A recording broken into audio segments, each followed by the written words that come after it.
And we're back. We are back. It is March 4th.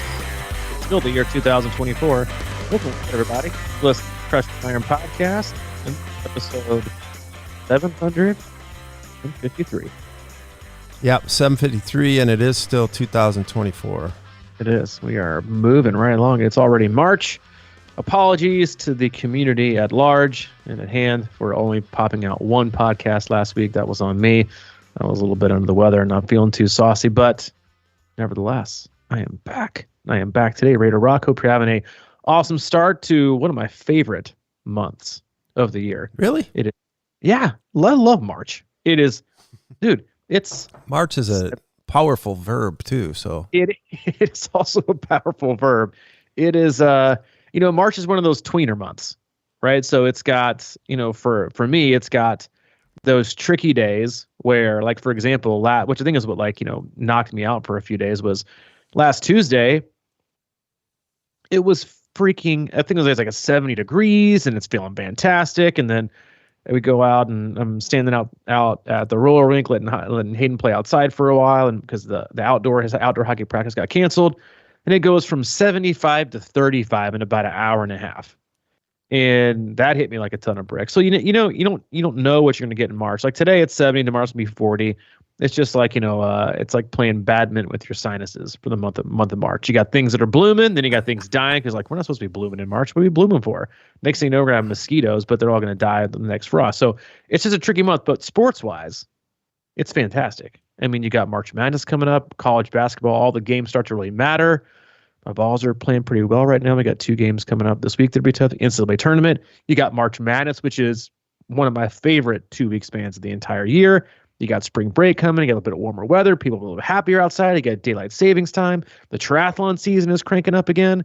You got the PTO T100 race this weekend in Miami. You got the first WTCS ITU race in Abu Dhabi this weekend. It's time. Brad Kimleski, one of our athletes at Ironman New Zealand. It's like this, the year is here. We've got to come out from hibernation. It's time to get your shit together, and it's time to get going because the season here, people are like outside. They're walking more. They're biking more. People are coming out of their seasonal depression. It's an exciting, regardless of what that groundhog said. People are happy to be out, and people are happy to go. And there's some pretty good stuff going on. There's no football, which is fine. I'm not a big baseball person, which is fine, even though my son plays it. But you got hockey season still in full swing coming down the end. So, yeah, I mean, I'm a big fan of March. Man, you are. And actually, something you said in there just gave me a reminder. One of my theories about March is that, it got real warm there for a few days. And I think a lot of people, spend a lot of time indoors eating their comfort food all winter and everything like that. And then they get out they spend extended times outside in these warm days, and they get a little more oxygen that starts moving shit through their body. Listen, being outside we talk about it's good, but I think it comes off as like, that beats it. Your body goes to work in cleansing. It's like coming out of hibernation a little bit. It really is. That's part of the sickness a lot, I think, personally. We're blooming out of our cocoon. Here we are, ready to take on the day. I will say this one's for you, and then we'll go in our intro and our topic for today. But I had an athlete who's never met you. I've never met him either, but they live out in Arizona, and he was talking about open water swimming, and he goes, I know some of you guys might like to go swim with walruses and icebergs, but that's just not for me. And that was the first Training Peaks comment I listened to. I read today. Really? I was like, 5:15 in the morning. I woke up at like 4:20. It's like that's the kind of Training Peaks comment that sets me off on the right note. That little walruses and iceberg comment, because he's not wrong. That's you. Wrong. That ain't I don't me. swim in that shit. I just walk in there and sit down. Yeah, but still, it was more about the. Although that's my next goal. Right. It was a principle behind the matter. It was the intention and the desire to do things that make you uncomfortable. Yeah. And for me, it was very uncomfortable to miss our second podcast of the week. So again, apologize for that. If it's your first time tuning in today, welcome. We appreciate you giving us your time. We know you have quite a lot of options in the triathlon podcast universe and just podcasts in general. In terms of your we appreciate you tuning in today. We cover it all. We do swim, bike, and run specific podcasts. We do race recaps and also race previews. But for the most part, Mike and I, as coaches, athletes, best friends, we just sit back, relax, have an open, honest discussion about what we're going through in life, not just as human beings, but also as coaches and athletes ourselves. He and I also talk frequently about what our own athletes are going through. He and I work with a wide range of athletes all across the globe, from beginner level triathletes in their very first 5K or sprint triathlon, all the way up through elite level amateurs trying to get back to world championships and everyone in between from all over the globe. We use the feedback loop we have with them and Training Peaks emails, text messages, and like to drive the discussion of the day. We also like to utilize our Facebook group. You can search that, Crushing Iron Group. Answer multiple question. We'll let you right in. Awesome people, fantastic community, solid resource in a sport that has oftentimes been way overcomplicated and way too confusing. As a solid, safe space to get actionable information from seasoned veterans and beginners alike. Hopefully help you avoid some of the same pitfalls we've had along our journeys. We go in there about once a month, like we did last week, take a bit of a Q&A, answer as many questions as we can, and take the pulse of the community. But that is it. We don't do sponsors. We have no ads, but we do have an agenda, and that's to keep you happy and healthy in your endurance sports journey. Yeah. And we were talking a little bit before the cast about, well, at least I was, about giving myself a little attitude adjustment. Which I think is important. You know, I do that often, actually. It's kind of, I always talk about how sometimes I look in the mirror and have a good talk with myself. It's like, what the hell are you doing, man? But I don't think, the one thing is a lot of times I feel like it's not always 100% our fault. You know what I'm saying? I just feel like modern day puts a lot of stresses on us. I mean, there's so much communication and inflows of information and shit, and if it hits you at the wrong time and in your spot, if you're in a bad space or something like that, and it can feel like a pile-on, or, you know, even your friends, like, you know, texting sometimes can be misinterpreted, and it's just weird how those little things affect your mood sometimes. I don't know if you're that way, but at least I am. And I don't know, I think sometimes it just snowballs into triathlon training, and it makes it feel like harder or something like that. And I know, at least for me, I have to step back and just kind of, you know, go for a walk. And I've been doing that, actually the last week or so, I've been doing a lot of walking. And to me, it's really a great way to decompress and kind of sort things out, and maybe help you realize that you're not as tired as you think you are, and it's just sort of like mental chatter that's kind of holding you back from doing the things that you really want to do. I mean, listen, this is, and I think March, like, and because it is like, people get very excited in March for some reason. I think it's because the season's upon us, right? You got some big races coming. I mean, we're only, you know, we're a couple weeks out from Puerto Rico 70.3, Oceanside in Texas the first part of the year. They got Ironman Texas. The season's here, and you got to get races to watch on TV. So I think there's like this giant combination of like where things come to a head with athletes this time of year that we always go through, you and I as coaches with athletes, but also kind of with ourselves, is you go through like November to pretty much now, right? Where it's been cold or colder than what you're normally used to. You're probably not always super jazzed to get outside. Gloomy, sunny, rainy, too cold, whatever. Training inside, maybe you're hitting the treadmill too much. Swimming's always inside. You're biking inside. And at the first like little bit of sunshine, you're like, oh my God, this is it. I'm ready to go. Things are close. I can do these things. But as I was like commenting back with an athlete today, I really think that if you sat down each day and had to write down every single bit of your responsibilities and stressors, everyone, you'd be blown away by how much you have to do each day, how many stressors and things you have to take care of each day. But then also, if you looked at that and you think, oh, and on top of that, you know what I should do? I should really have expectations, put a lot of pressure on myself to be great in my training today. And then I shouldn't miss anything. And then I need to be ahead of schedule. I can't be behind. How am I going to do if I miss something? How am I going to adjust? And I think this, like, and because you're right. Like I don't want to say life has never been more stressful for people, because I don't think that's true. I do think there are demands, so many demands that we actually like put upon ourselves, right? With opportunities that stretch ourselves too thin. And the farther you stretch yourself thin, right? Whether it's just with life stress, life responsibilities, like we talk about this a lot with athletes, is like, you know, the most powerful word in the English dictionary is no. But we simply say yes too often, right? So you could either stretch yourself too thin with training, right? And not be able to do every session well. I had that conversation a few times a day already as well. Is listen, the goal isn't to have 2 great days followed by 7 shit days, right? Followed by injury or sickness or overtraining or demotivation. The goal is to have days and weeks and months of good to pretty good to kind of good, below average, average days all together, with the occasional random crappy day and great day sprinkled in. Right. So you got athletes that do one of two things. They stretch themselves way too thin in training. They won't try to do too much. They miss the session on Monday or Tuesday. They want to load it on Saturday or Sunday. And you always feel behind. And I think that feeling of behind is one of the greatest myths in triathlon. That messes with more people's head on the planet. Right. Because usually when people make these feelings, like rarely, I think maybe in like 3 times in the history of coaching for me, have I had an athlete ever say, yeah, I feel like I think I'm ahead of schedule. And I'm always like, I missed the memo, right? Was this in the TPS report? I didn't get the memo. Where was the schedule?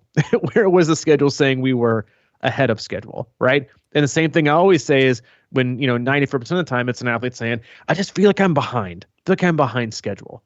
What schedule, right? Like we're at the mercy of life.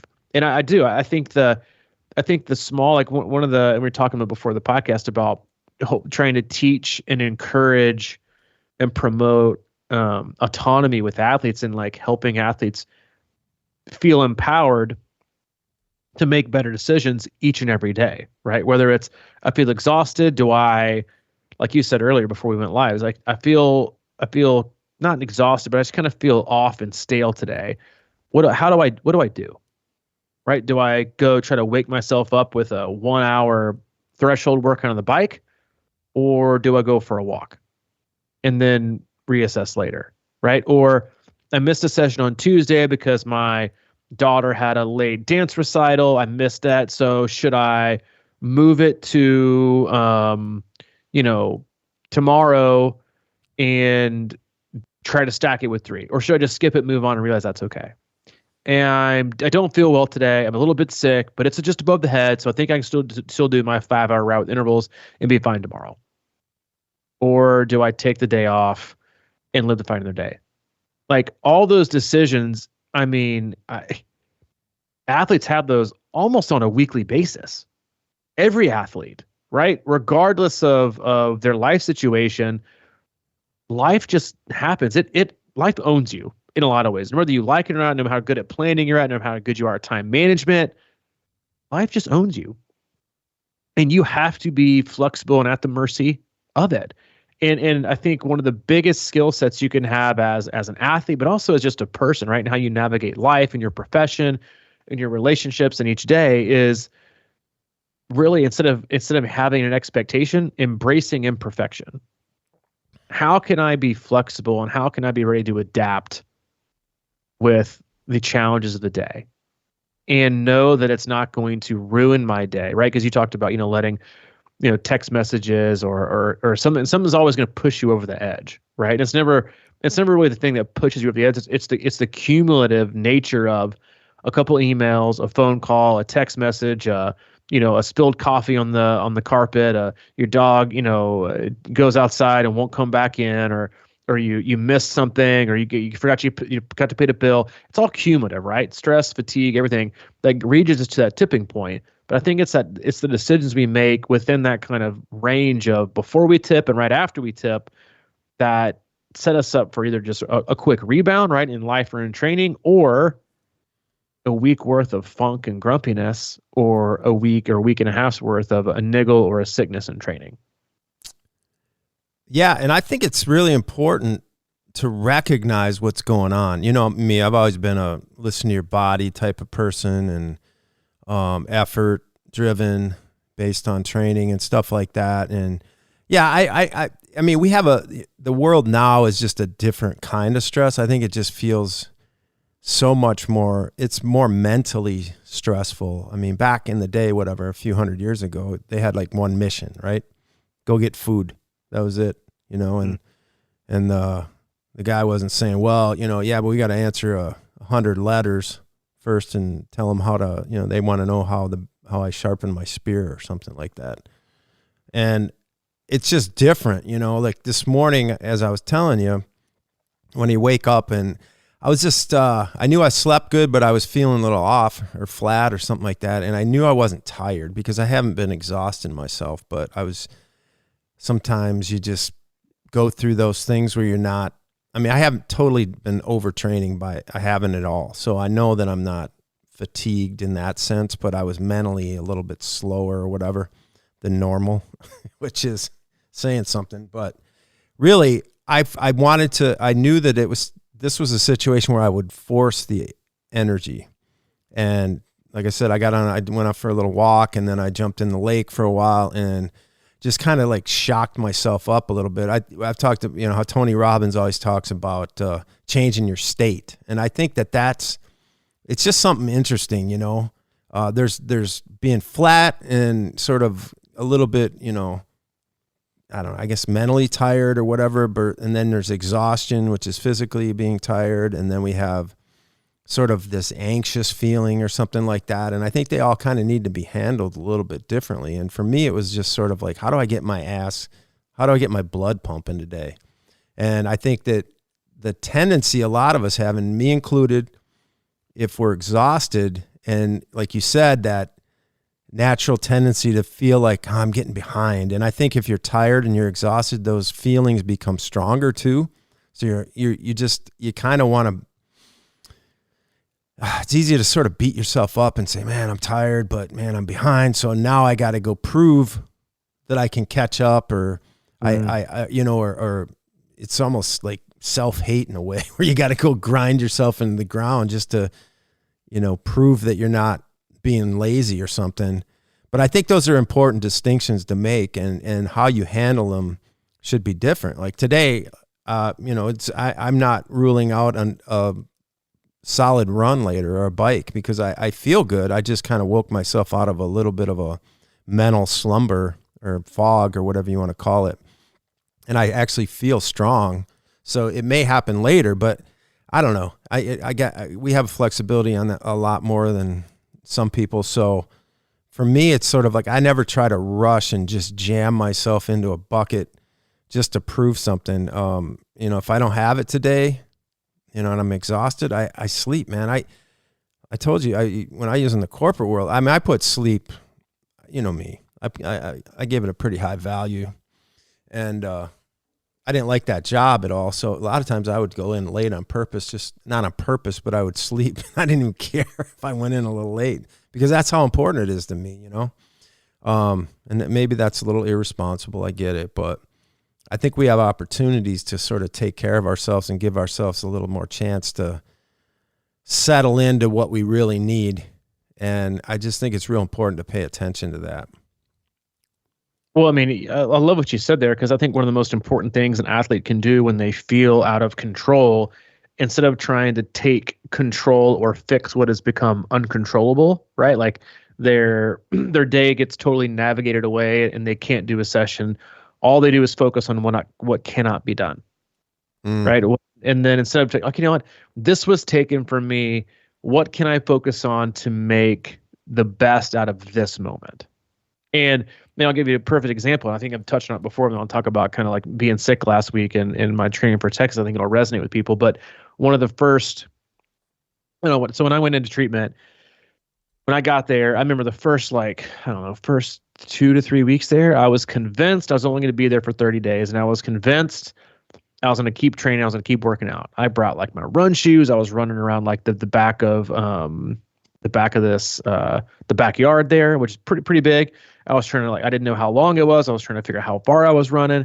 I was writing my training plan down on like a notepad, and I was like, I'm going to keep in training. I'm going to keep doing this. And then what I slowly figured out is that I didn't have energy for any of that. And the best thing I could do with my free time was to sleep and mentally recover from all like the therapy and stuff we were doing there. So after about 2 or 3 weeks, I gave that all up totally and completely. And then say, I can't control this. This isn't working. I'm trying to force something there that's not supposed to be there. And I went from using that time to try to go run to actually like spending time down by the creek, by the river, but it became like a very peaceful, meditative place for me. And that's what I did the next, 10 weeks. I was there for 90 days. So I just kind of accepted that this was not what it was supposed to be at the moment and try to find different ways I could control what was actually things that were in my ability, right? So that ways to improve my quality of life. And that's kind of, so, I'm training for Ironman Texas, and even before run camp, way behind the 8 ball. Not even sure I'm on the same pool table as the 8 ball that I'm behind. But I committed, I'm in, I'm doing it, and went to run camp. I had a great week. Felt super good about my training. Came back, travel day. Only took 1 day off. Right back into training. Had a good week of training that second week back. And then the next week, had probably my best week of training in, I don't know, in probably a year. Knocked out a 3.5-hour ride. Felt like, man, like I still got this in my legs.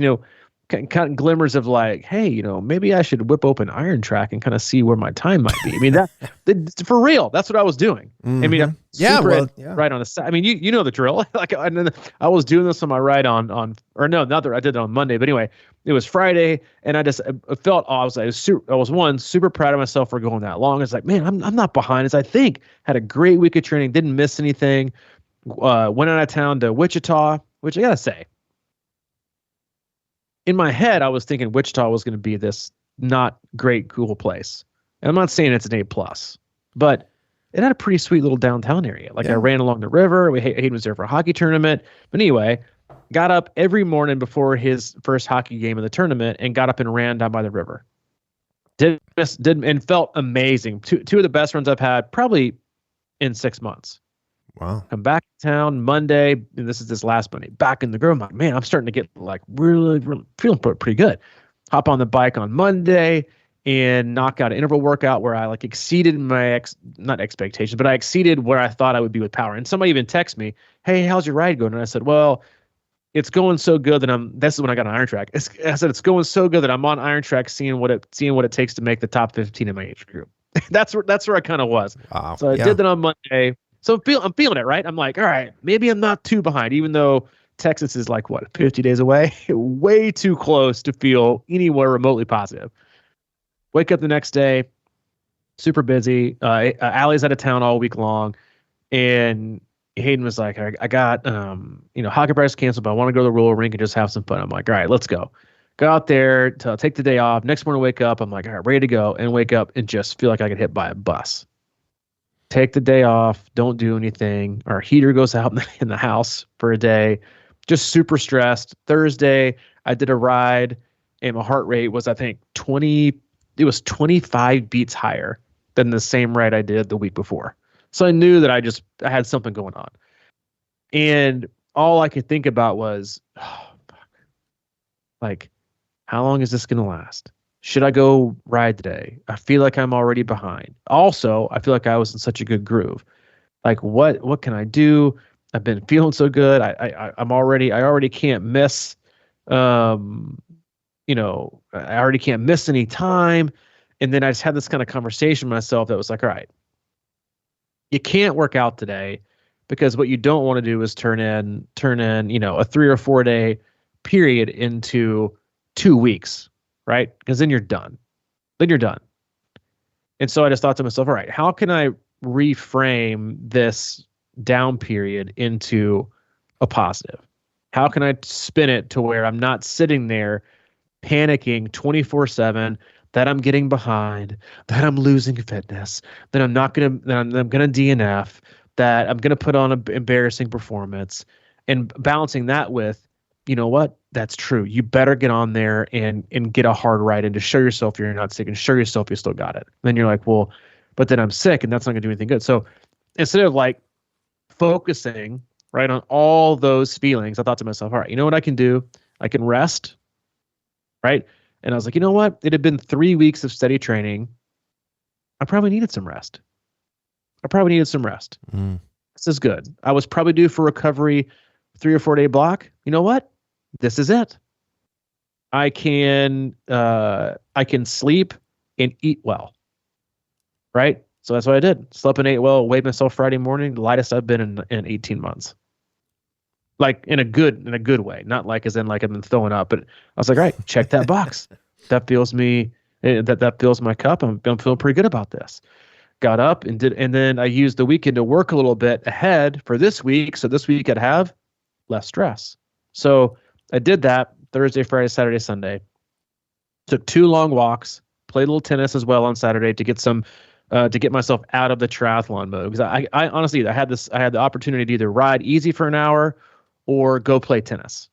And what I really need to do is kind of get out of triathlon mode and think, you know what, let me just see how I feel and do this and take care, to fill my cup from an emotional, mental piece, connect with some people, not be stuck in my basement and on my bike and just kind of gauge things. Woke up this morning. I don't say I feel 100%, but I'm pretty much 98. Highest HRV I've had in 3 weeks. Super low heart rate. Totally back ready to kill it this week. Maybe not kill it. Maybe that's a stretch. But ready to get back to work. And then look back on last week feeling like I was losing like a month. And I worked out 2 days out of the 7. I rested a lot. I got ahead on work. I played tennis. So in this kind of weird way, I kind of feel like I'm ahead. Right? Because I feel my legs are ready for the final push in this next 2 weeks, this big 2-week block I'm going to put together. And I feel rested and I'm not still sick or more importantly, more run down and more sick. I didn't, that was one of the biggest takeaways I got from our interview with Starkey, 3 or 4 years ago. He said the first sign of any kind of, sickness, I take 48 hours off immediately. Because there's no point in making it, elongating being sick. And so instead of what I, panicking, which again, I'm not going to lie, I did whip open the countdown clock 3 times during last week to see how many days I had left. Is that your avatar yet?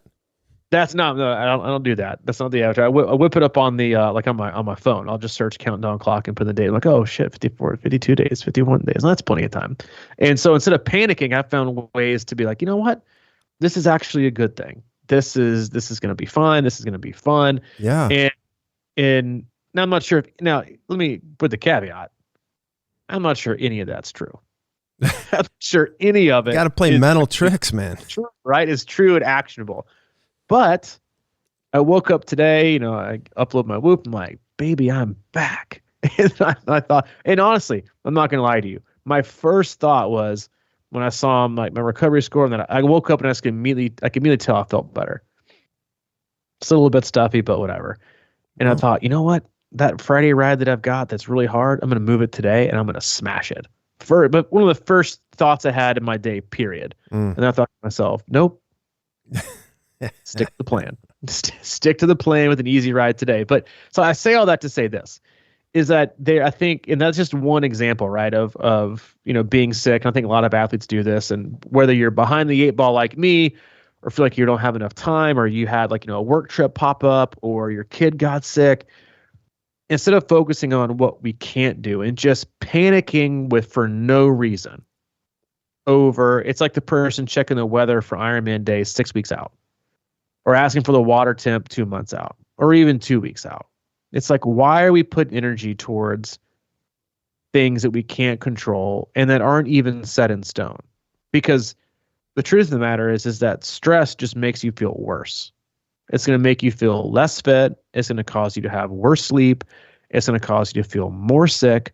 So instead, try to find ways to improve your own situation, even if you don't think it's totally tied in and directed specifically to the target or the goal or the event that you have. It does give you more control over your life, which I think is what causes most people to panic and stress in general. Right? You have this total illusion of that we're in control, right? That we can control all things and we can predict all things. And you wake up every day and it's totally the opposite. And so I think there's very important, like little small ways you can choose to make things a positive or a negative. But I've also found it in my 10 plus years of coaching that while I do think that is a teachable and learnable attribute for athletes to have, that's true for about 80% of athletes, that's learned. 10% of athletes are just wired to make them best out of everything. I mean, I have athletes like that. They never say a negative word, ever. Ever. Went out for a trail run today, was at mile 34, got attacked by a bear, lost my left leg. Not too bad of a day. It'll heal. I'll be back in 2 weeks. Beautiful weather. Yeah. Yeah. Then you have the other 10%, which is always negative. The sun is never shining. There are no rainbows. Life is miserable. Every run's terrible. I had high expectations for this. I don't know what's going on. And what you want to say is it's not performance related, it's attitude related. And so I think most people could learn it, but I think it'd be a great question to ask yourself, who am I? What attitude do I take into? Am I a problem solver? Can I be autonomous at the first? Because I do think that we have gotten, and I talk about this with Hayden all the time, is he'll get stumped on something, or he'll go, hey, how do you spell this? I'm like, I'm not telling you, figure it out. Right? Your first thought as a parent or even as a coach really is to, especially if you have a very independent child, is to solve it for them. Because you know what happens? It gets done a lot quicker. When they're like, no, but I don't want to do it. You're like, oh my God, I'm about to lose 17 hours of my day while you try to scramble your eggs. And then I'm going to have to clean it up and then I'm going to have to do it all over again. Right? That's what parenting is. But you want them to be independent, so you let them do it and you let them make mistakes, or you make them think. But we've come to this age where everything seems so accessible, right? Just hop on Google, hop on the internet, talk to the chat bot, search the web. Everything seems so easy. We've lost the ability to critically think. And so I do think that we've lost a lot of our ability or our thought process and initiative to figure it out on our own. We've just kind of totally forgotten about that skill that we can have. We are no longer like a Swiss Army knife. We're like a dulled spork. That's all we got, which is basically a spoon. And we just kind of figure everything else will be handed to us. So there are ways you can figure that out, but you have to test yourself. And I know you do this, maybe not as much as I do, but a lot of times athletes will ask me questions and I'll just say, I want you to think about it and then get back to me. Because a lot of the solutions are best figured out on your own in your own brain. Yeah. Right? The best way for you to do it, not because I said it. Figure it out. Because you learn more on the thought process to get there than you do with the solution, right? Just like training and being on a journey, it's not about the destination, it's about the journey. And so when you can think through things and be, and kind of triage your day or triage the stress or the obstacle, there's always a way. And I think a lot of people, maybe I'm that way to a fault sometimes. Like, I don't know, I'll just figure it out. I mean, you and I have this conversation all the time. It's like, wait, then let us figure it out. And while that probably drives type A planners absolutely bonkers, you got a plan. This has to be written in stone. I'm like, yeah, figure it out. It does yes, we should probably plan better sometimes, or me specifically, but at the same time, it is a comforting, calm, yeah, but there's really nothing to get what's the big deal? What is there to get stressed about? And I think that overlays and really can influence and have a positive impact on not just your life, but also in your day-to-day training. You said a lot of really important things there. I think I want to kind of just step back over some of them. And the first thing I think is that, you're talking about 51 days or whatever left before the race. And we've all been there, right? You go to, college, or you're at work and you got a big project that comes on your desk in January, and it's like, all right, this is due in May. Let's start working on it. And then nobody works on it for, 4 months, and then you got a week and a half and everything seems to come together. And I know that's a little different, but I feel like there's something there, because it's like, okay, you can kind of look up at any given time. And I've had a lot of athletes that, are in similar situations. And you talked about me a long time ago about how I like to stay in the ballpark. And I think that that's still a very relevant phrase. And we look at things like this, and you can be like, okay, 51 days. To me, that can seem like a lot of time to do some really good work. Or it can just completely be, that's not enough time, and then I'm just giving in. And just look at 51 days now. What are you going to do? How are you going to take advantage of those as much as possible? And I know that's exactly where your mindset is. And it can be done. I've been there. I've had many situations where I haven't really trained hard maybe until the last couple months or whatever and just really put it together and got lucky and peaked. Other times it has come crumbling down on me, but still I think it's possible. And, I think, you brought up, like Iron Trac. Some days, and that's the funny thing about it. We joke about it and everything, but I think sometimes that's okay, right? It's kind of fun if it helps. I've been thinking about doing a shirt called Iron Trac Scientist, and I think that there's something in there. Like to me, it does. You can kind of if you're open with your mind, you can kind of go, well, worst case, best case, middle case, and it kind of like you have to set things in your head too, right, to believe it sometimes. And I don't know, like if I set a goal that's not good enough, then maybe like, you've talked about that before where people will ask you, what do you think I can do? And you don't want to say anything because if you say something too slow for them, they might believe it. Yep. So I think there's some power in Iron Trac, and I hope it stays around forever as much as we kind of give it shit, but it can be fun. And so the other thing you're talking about is this being sick. And I just had a new thought about that. I mean, it's been bubbling for many, many years. And, this kind of, I feel like when should I push through it? That's always like the question, right? A couple of days you're like, maybe if I just sweated this out right now or pushed hard through it.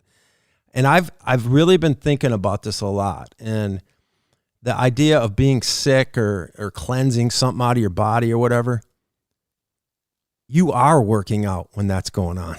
You know what I mean? Like that might be taking more energy than a 4-hour ride because your body is constantly trying to get something out of you. So your body is working. So in other words, like when you're resting, just think about it in terms of like, yeah, you're doing something positive and you're moving the right direction versus you're not doing anything and you're missing workouts. No, you are working out because your body is like all hands on deck trying to get that shit out of you. And I think that we underestimate how much energy that kind of thing takes. So, well, I mean, you said it perfectly. I mean, I think that's what people overlook when they talk about, being sick or under the weather. It's like, to me, it's very similar to, when your body is combating, really, really hot or really, really cold conditions, right? Your RPE goes higher and your performance is impacted because your body has to work extra hard to combat the conditions, right? It has to burn calories to keep yourself warm or keep yourself cold. Yeah. And that's like if you want to, all right, top 10 things to eat when you have a cold or the flu. It doesn't start with number 1, chicken fingers. Number 2, pizza. Number 3, Coke. Number 4, vodka. Number 6, Pringles. Number 7, Reese's. Number 8, cheese dip. Number 9, Fritos. And number 10, 2 blocks of sharp cheddar cheese. You're not going to find any of that. It's going to say, eat as healthy as possible, which is the absolute contrary of what you want to do. Because, being lazy, what you're going to feel, feeling tired, feeling low on energy, your body rarely, I mean, I almost caved twice.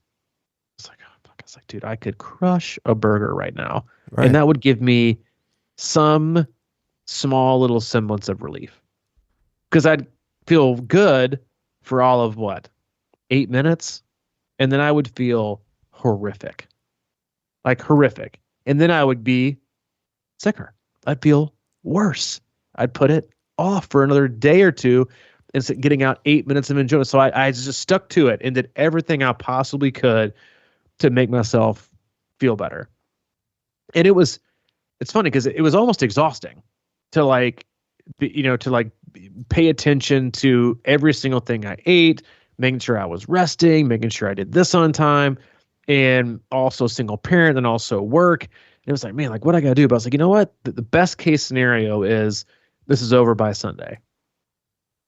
So just do what you can to be better off and see what happens. and then work ahead if you can, because that'll remove some stress for next week. And the following week, when you want to train more, and if you have less stress and have more time, then you're not going to, that's the thing, is like there's this illusion of getting time back, and you can't do it. You can't do it with anything in life. You can't catch up on sleep, total myth. You can't bank sleep, some semi-myth. You can't catch up on fit. You just are who you are today. So the best thing you can do is make the best decision for today and how it's going to transform you into what you want to be tomorrow and set you up for success then. And I just think it's a really important skill, but that's very, very difficult, I think, to have, especially when you get close to a race, and especially if it's like your big race of the year. And I agree. I think things like Iron Trac are super motivating as long as you don't attach yourself to it. You know, it can push you through training, right? That's why I think it's always great to have like a couple different things that are non-goal, like non-time related. You know, like one of mine is like the other day, Hayden was like, so he's like, what do you have to do today? And I said this, and I said this, and I got to ride. This is like Friday before school when I did my last long ride. So I got to ride my bike for 3 hours. He's like, oh, he goes, that sounds terrible. I said, well, you know, it doesn't sound great, but you know what? I don't want to do this again. which is to be totally honest with you, is one of my driving factors of the next 50 something days. Is I don't know when I'm going to do another full again. I was going to ask you, or if I am. It's some of my honestly, some of my driving forces. I don't know if I want to do this shit again. I don't know if I was texting with one of our other coaches, Nicole Winger, and I was like, hey, you know, what shoes are you wearing right now? You know, what she's the shoe queen. And, you know, I said, you know, so what kind of, because we're both Saucony people. So what kind of Sauconies do you wear? I'm wearing the pros. And so you're not wearing the elites. She's like, no. I said, I'm already making a list. And I said, I forgot how like exhausting it was to just prep and purchase and get ready to do an Ironman. You got to have everything in order to get, you can't just kind of make your way with feeling like you can in a sprint or an Olympic, or you have to have like a legit plan. And I'm like, that's all something I spent time on this weekend, was like mapping out like a plan for the next few weeks and mapping out a fueling plan. Because again, I felt like I was making progress, but I was like, man, that's a lot of work. This is a lot of work to do this whole full thing again. It's just been a long time. But one of my driving factors is I don't want to do this shit again. I know. Which is, a healthy place to be. I get that like fear, anxiety with a slight splash of optimism. How much excitement? Is it just like kind of getting something done and getting the hell out of there? I mean, I got that. I think about a race better last year. It's a fine line, right, between optimism and I'm like, because listen, there are workouts and days where I think to myself, you know what, on the perfect day, weather-wise, I might be able to pip a PR, which would put me in retirement permanently. Well, because that is, of course. Yeah, because that is my, if it's not 95 degrees and 30-mile-an-hour winds, but that is my it's jaded me, because my fastest Ironman is back when I was a drunk, and I've bested every other time since then except for that one. And so it gnaws at my core to know that that's there. And so that's a little driving factor. But again, all that to say is I've got all those, desires or thoughts, and because they're not expectations, because I'm also very, very objective about what I think I'm capable of on a race day. And there's a lot that I know I'm not going to be capable of, but I think you got to be optimistic there. But then again, like when you miss time or look at like the travel schedule I've got for the next 60 days is less than ideal. We're out of town this coming weekend in Lincoln, Nebraska. Next weekend is spring break. The following week I'm in Texas for a swim and run camp that I'm putting on. But I've got some, but I'm still, it's like, again, you look at it, and again, just like, being sick, is you look at it, you're like, but it's not like the perfect lead up. But that's not the point. The point is to find, would it be great to layer in a perfect Monday through Sunday schedule with no travel? Sure. But that's not the life I got right now. And that's also not the life that I chose. And so the only thing that I can do is, instead of pretending and acting and hoping and basing expectations off of a life that I don't have, that I wish I had, or training that I could do, you got to be objective about what you really know you're capable of actually getting in during those periods. I mean, that's what I spent time writing down yesterday. Goals for the next 50 days. Get in 3 to 4, 4 to 4.5 hour rides. I have no aspirations to get anything over that end. Get in at least 1 hour and 45, maybe 1 2-hour run max. That's it. I just ran a run camp a shit ton, and I know I can do it on one day. Swims. Make sure we get in 5 to 6 4K or above swims. Goals for my weight. What do I desire my weight to be, or think that would help me dissipate heat more and be better on the run. Check that box. Check my fueling box. Make sure my nutrition's nailed down. Pick the week I want to start heat acclimating. And then all this weekend. When I want to be ready. It's all about taking control, but then you can get so wrapped up, and I think athletes do this in the focus, in the desire of this one event, that the funny thing is that we think our whole life revolves around that event, but that in fact that event revolves around our entire life and everything that we do. And it's such a small, like if you add up the total minutes of that race, or the percentage of time that race takes over the course of your time invested in life over the course of a year, it's like, 0.003%. Yeah.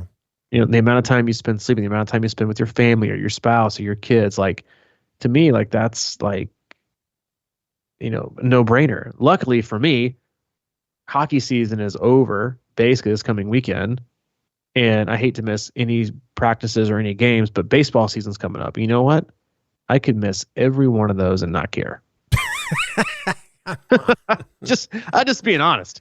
I can miss every baseball game, period, and not fair. You don't talk about like the perfect analogy of how much an Ironman takes of your total year. Like, I was joking about this with a couple of parents over the weekend. I was like, going to watch your kid play baseball at this age, you sit out there for 2 hours in the bleachers to watch all of 13 seconds of action. Yeah, that's rough, man. That's totally it. And I was like, yeah, I got no issues missing some of those. Send me the highlight footage if there even is one. Yeah, it is. It's just it's rough. Yeah, I have great memories of my dad showing up about halfway through the game, a little bit sauced with his buddies, and now I get it.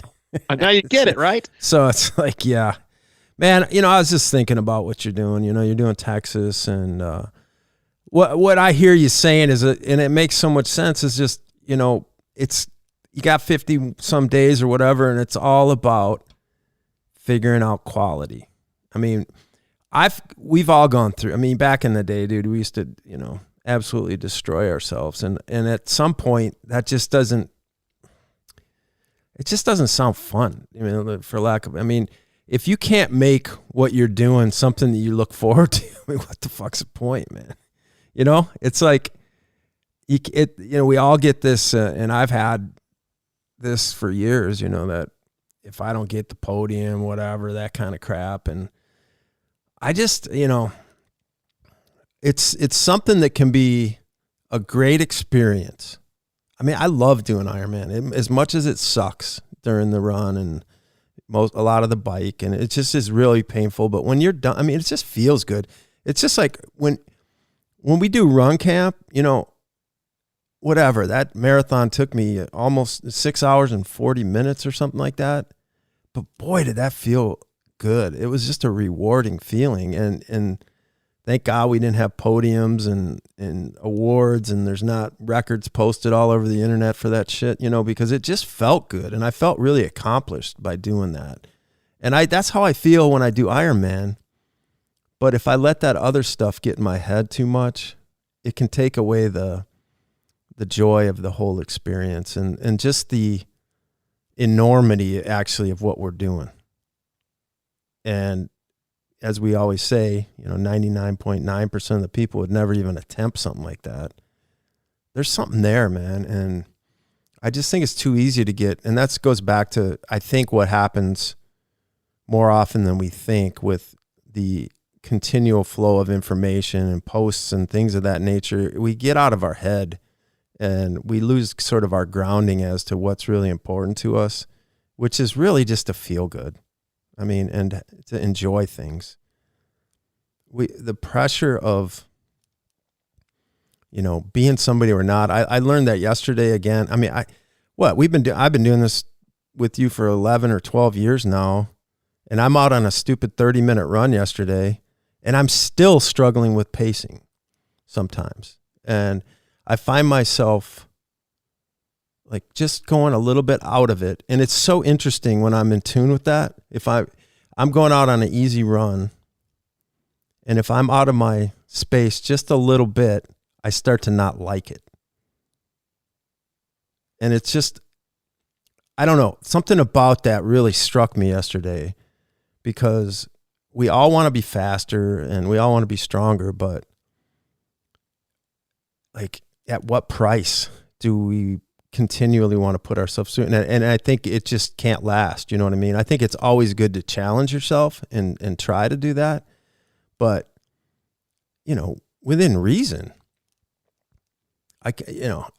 What good is it to go out? And I really like to look forward to running and finding a good spot where I can just cruise. But if I start getting into a place where it becomes uncomfortable, I have a tinge of sort of like regret about what, and it kind of like spills into the whole thing about why, triathlon, why is it such a pain in my ass all the time? Like that feeling, that's not what we should be having. We should be doing stuff that we like to do, and doing it with, that's why I always say, own where you're at. Because if you're trying to be somebody you're not all the time, that's when it starts to be frustrating, and the angst comes in, and, your attitude goes to shit, But if you're having a good time and staying within yourself, it's a lot easier and more enjoyable. And look at it as a separate challenge. The challenge shouldn't forever and always be, how little training can I do and get by with this race? That's not the goal, right? But when you have, it is for me sometimes. Again, yeah, exactly. Like if you have, most athletes sign up for these races a year in advance or 8 months in advance. They have these goals and expectation, what they want to do, what they want to accomplish. And then, little things happen, or they just don't train, right? And they just, don't have the motivation or the desire to do it, but they expect perfect training to get them to this challenging race. But honestly, I think one of the, yes, can great training prepare you for a great race? Sure. But I also give example, like the guy that we had do Ironman New Zealand this last weekend, super crazy life, like basically trains only half the year because he like has this like crazy farm that he works and owns and runs and operates.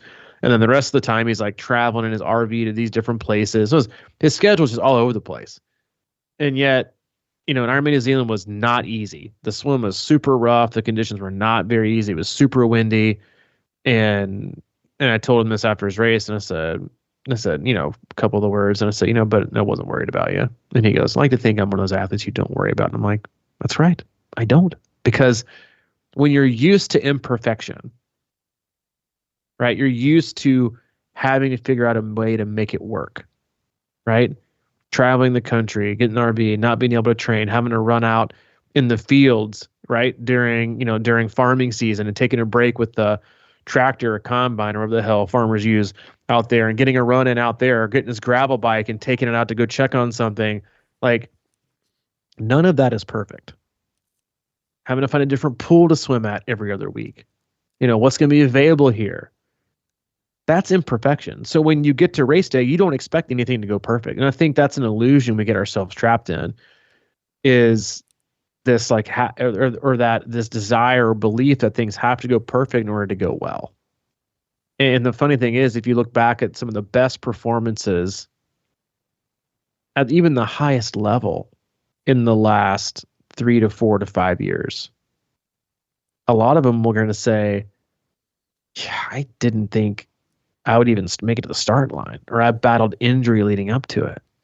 And you think about Sam Laidlow at Nice last year, right? Had COVID 2 weeks out and didn't do much and think he was going to start. And you got Lucy Charles Barkley, who had a foot issue in her keys and didn't know she was going to make it past mile 1 of the run.